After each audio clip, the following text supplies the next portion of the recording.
computer. Hello, everyone.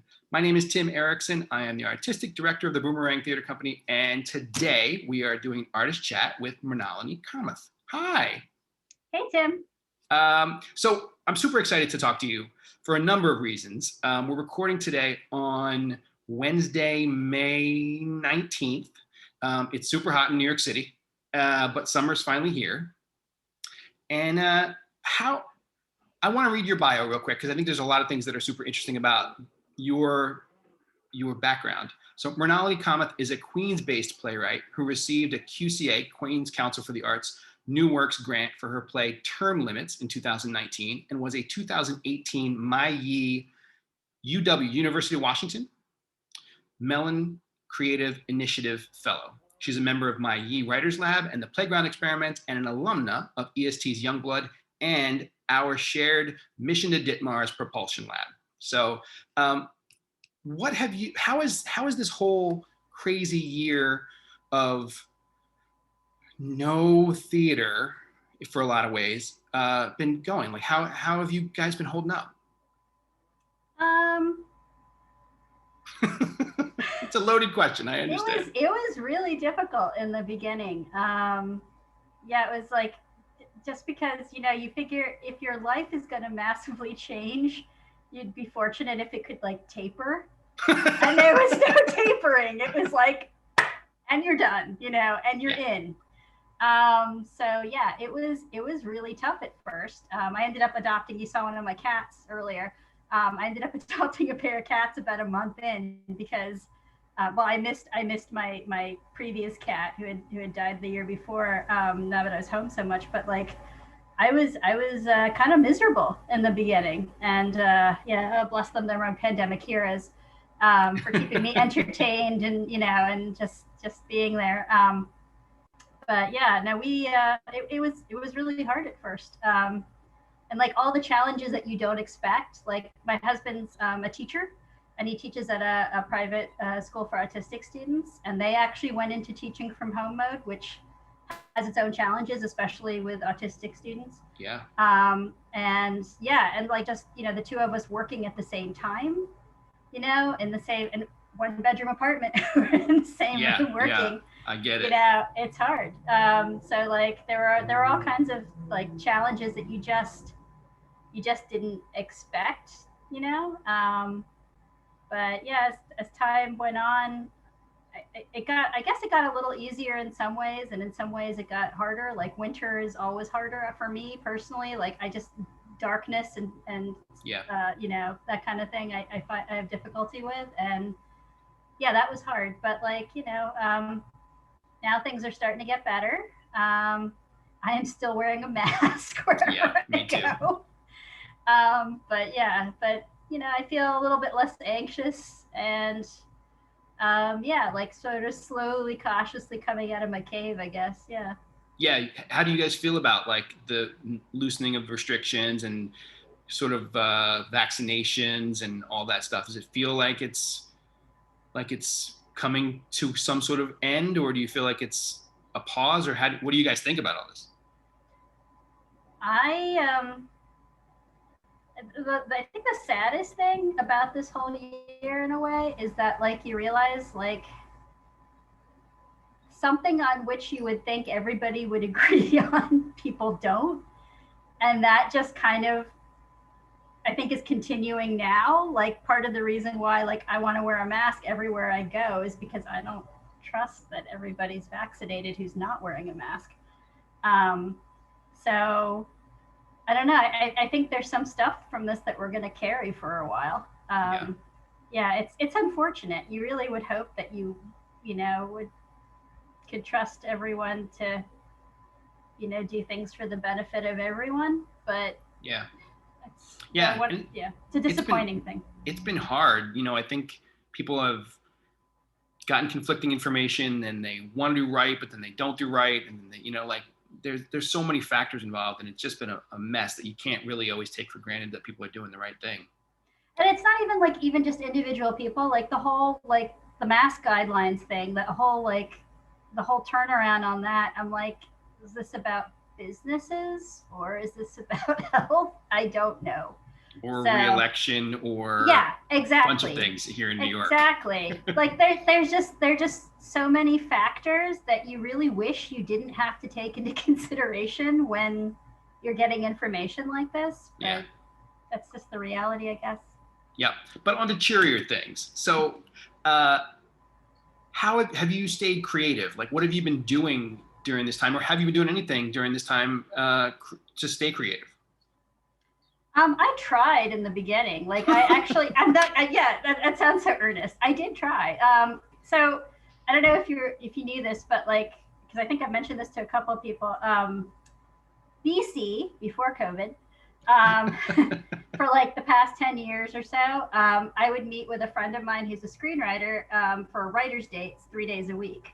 Oh, wow. Okay. Yeah, I used to meet before work. We used to go to a coffee shop and before my work because he runs a film production company from his home, so he's self-employed. But for me, it was before my work, and we'd go and meet in a shop for like an hour, each of us doing our own thing, and then I'd go off to work. And I was pretty good for the most part about keeping that schedule, and we tried to keep it, or rather we both tried to keep it. He was very good about it. I was not. Like we would keep it, and we do it, and we still are doing it now on Zoom.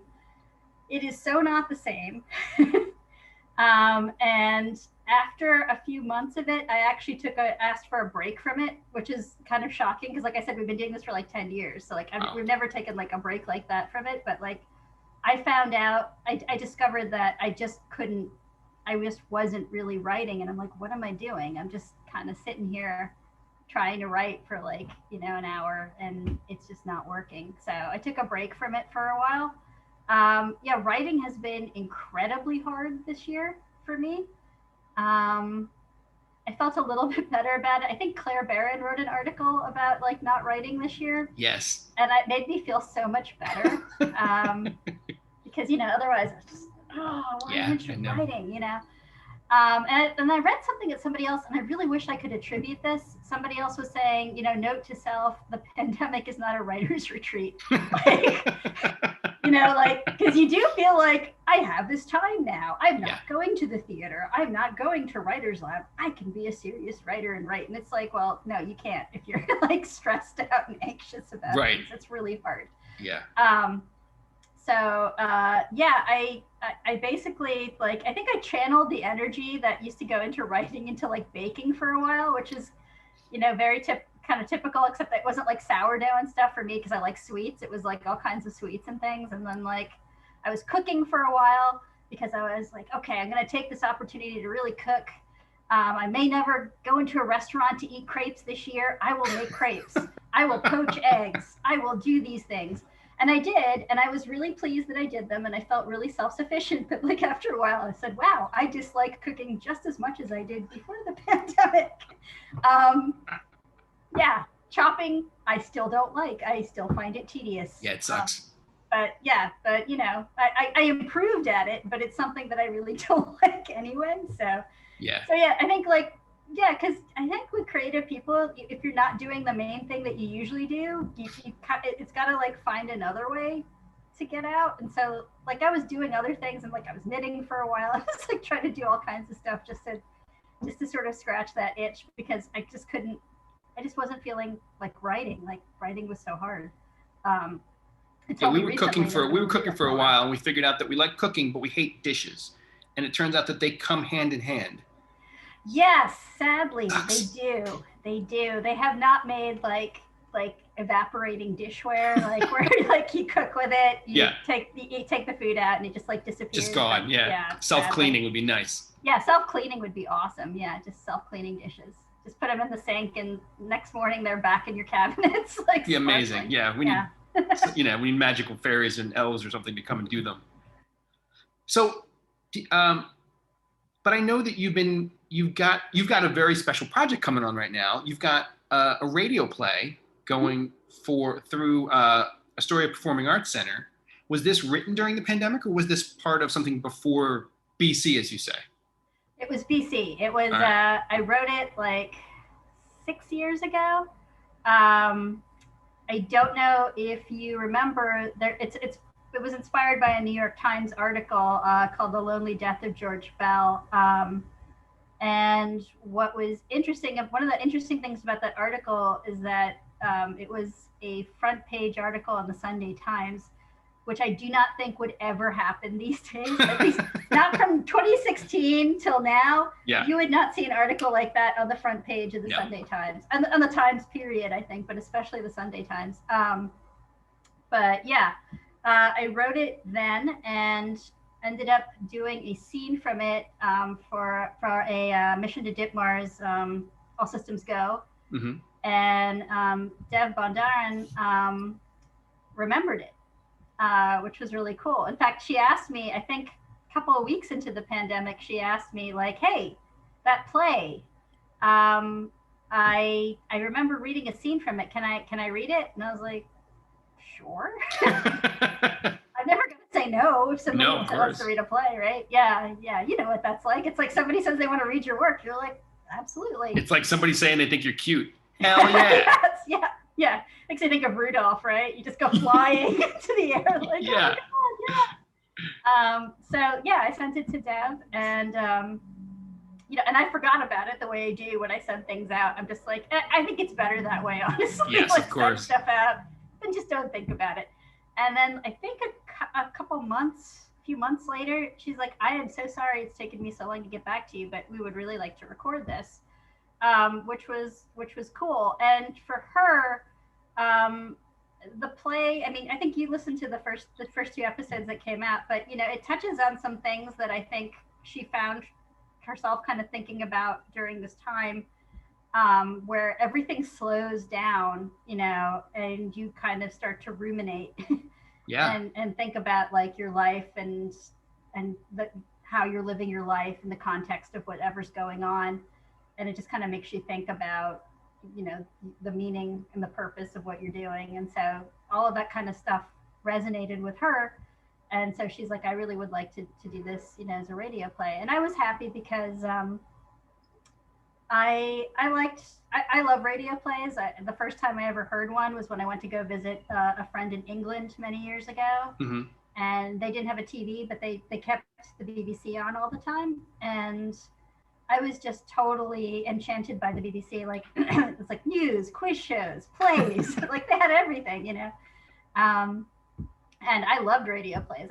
I'd never even heard one before. And I just thought it was fascinating. And so, yeah, I'd always wanted to write one. When you sent her this play, which you wrote for the stage, did you have to adapt it in certain ways to fit the radio? I didn't write it for the stage. I didn't. Oh, you didn't? Oh. I wrote it as a radio play. Oh, that's fantastic. I didn't know that. Yeah. No, I wrote it as a radio play partly because I thought it would be kind of cool to go to a bunch of different places. And also, the play is called Stuff because there is so much stuff. But I was like, I don't have to worry about moving things around on stage. I don't have to I don't have to think through the mechanics of getting people from one place to another with this kind of thing. I could just do it all as a radio play. And I got to sort of have a practice run in a way. A few years ago, I recorded a short radio play with Naked Angels, and Ma Yi Theater Lab did sort of a crossover for Halloween, where a few of us wrote some Halloween radio plays. And so that was sort of my first taste of actually getting something recorded, and that was a lot of fun. So I was really looking forward to this one. Little did I know it would be recorded under really weird circumstances where nobody could be in a recording studio together at all. Yeah, that's got to be crazy. So everybody read together on Zoom, but everybody recorded their own thing and sent it to the engineer. So that's amazing. Yeah. Can you talk about technique a little bit from that point of view? Like, from a writing standpoint, do you have to do different things to write a radio play than you do when you're writing a stage play or a screenplay? I mean, like, how are you thinking about it? How are you approaching it? I think it's closer to a stage play in that you're going more on dialogue and obviously less on visual. But I do think you have to think more about just the picture you're making in a mind. Mm-hmm. Which is why it's great sometimes to just have somebody who's completely unfamiliar, listen to it and to see. Like for me at this point, it was really hard to listen to it because I I wrote the play 6 years ago, and then like looking at it again, I was like, I know this play too well. Like it's difficult for me to like figure out like what's actually coming across and what's not. Yeah. But yeah, I mean, I'd say it's probably closer to a stage play than it is to film. Film is kind of great in that you can like say so much with like a shot or two, and you can kind of do something similar in radio in that you can kind of fiddle with the sound to bring things across. But I don't think it's quite as clear as it is in film. But yeah, I would say it's definitely closer to a stage play. It's so funny listening to it today. I was just struck by how timely it feels. And that's why I assumed that you must have written it during pandemic, because it has the first episode and even into the second episode, the first, obviously when you're in the beginning episodes of something or the beginning of a play or whatever, there's a lot of setup and exposition about who these people are and what the characters are about and who likes who and who's related to who and whatever. But throughout the whole process of listening to it, it's compulsively listenable, right? Like it just like you want to know what the next thing is it's going to be because you like them so much. I'm glad to hear that. And without giving anything away, there's a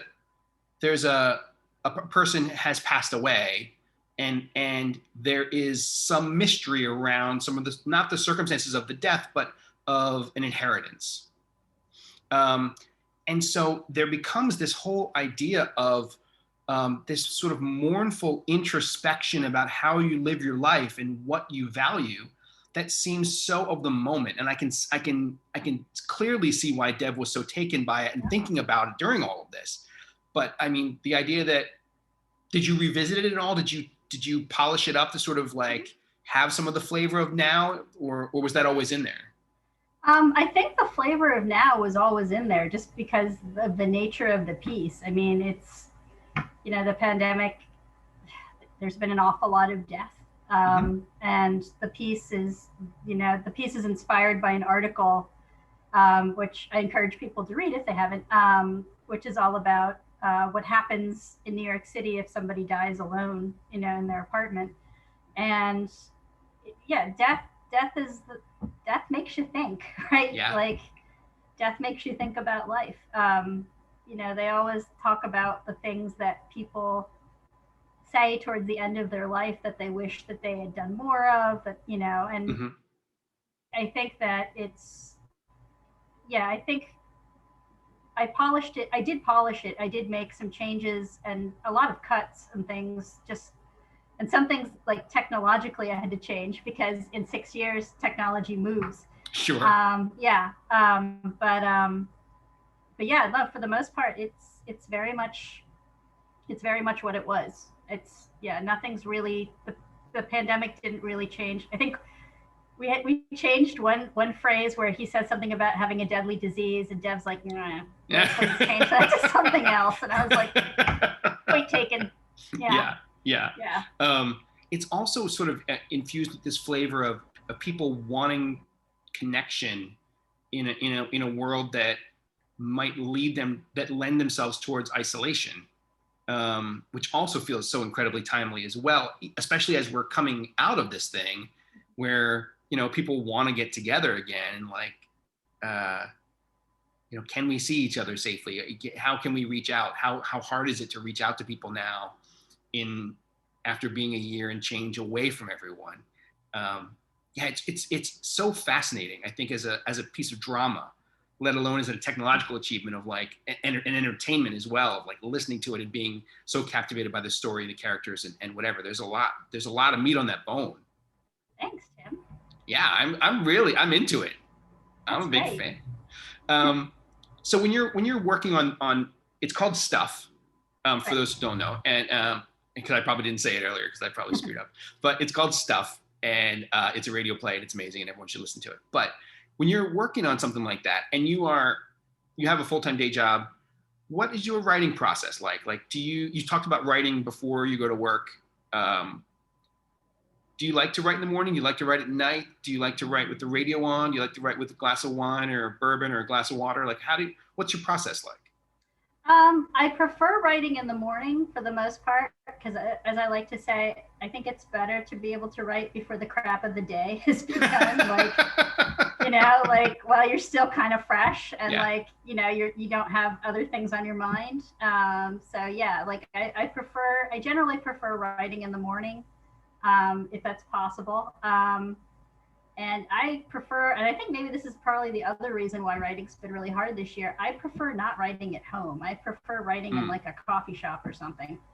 Home has a lot of distractions yeah. for me. So yeah, I would prefer to be out of my apartment if I can.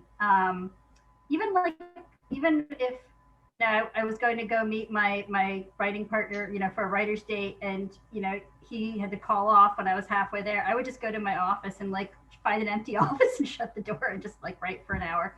So like yeah, like just being, I think, outside of the house is really helpful. Hmm. Um, Coffee shop is good. If music was playing, I usually was okay with that. Technically, I think I prefer silence if I Yeah. can, but that's impossible to get in a coffee shop. You'll never get silence. Yeah. No. Yeah, the only time that coffee shops are bad is if somebody's having an interesting conversation and they're sitting kind of close. Then, like, I just kind of have to listen. Of you course. know? Yeah. So, It's raw like, material. Yeah. yeah, exactly. So that has its, those are the hazards of writing in a coffee shop. But like, yeah, overall, I prefer writing outside of the house. I prefer writing in the morning. I prefer writing at least first drafts, pen and paper. Oh, really? Yeah. Uh, there's just something when you put a pen to paper that happens that just doesn't happen for me when I'm typing. I can edit. I can do tweaks and Hmm. second drafts to a certain extent on a computer, but I think for first drafts I generally have to write longhand. And so then do you have like boxes of notebooks and legal I pads with like, do. yeah. I do. And I'm always kind of like, what do I do with these? I should get rid of them. But No, you yeah. can't. Yeah, exactly. Like I do legal pads for the most part. Yeah, so I do. I have like a bunch of. Just the other day, I was looking at a stack of written legal pads, and I was like, I should get rid of you. Yeah, I have But postcards, like little note cards, and we moved recently, and um, I have this little shoebox full of like little piles of note cards that have binder clips on them, and let them play on the front of them or whatever, and I'm like, oh, what am I doing with these? Am I keeping these? Yeah, I guess I'm keeping these for now. Like, yeah, it's hard to throw them away, right? Yeah. yeah, of course, yeah, they're the germ of an idea of something that became something else, maybe, or became flowered in some way. So, yeah, it's hard to get rid of them. Yeah, it feels like you're throwing away a photo album or something. Yeah, Yeah. yeah, exactly. Yeah, it's weird. So when you're writing and you hit a tough spot, whether it be writer's block or whether it be um, something you feel like maybe you can't do, or you're not, you feel, imposter syndrome or whatever it is that comes along that sort of sometimes stops us in our tracks, and we go, oh, I don't know, I can't, I'm not supposed to be writing this, or I shouldn't write this, or I can't write this. Is there a piece of advice that someone ever told you, or something you read that you can either reground yourself or push through, or that helps you in some way? Um, I think generally somebody once suggested like having just switching gears to another project for a while, which I do Mm-hmm. think can be helpful if you have something else that like you've put away in a drawer that you're like, oh, maybe I should take a look at that again. Well, this is just kind of just back burner this or whatever. Um, I don't know. I don't know that I'm a huge fan of pushing through all the time because I feel like at least for theater, um, there's such like a hamster wheel of people of like applications and things and trying to apply.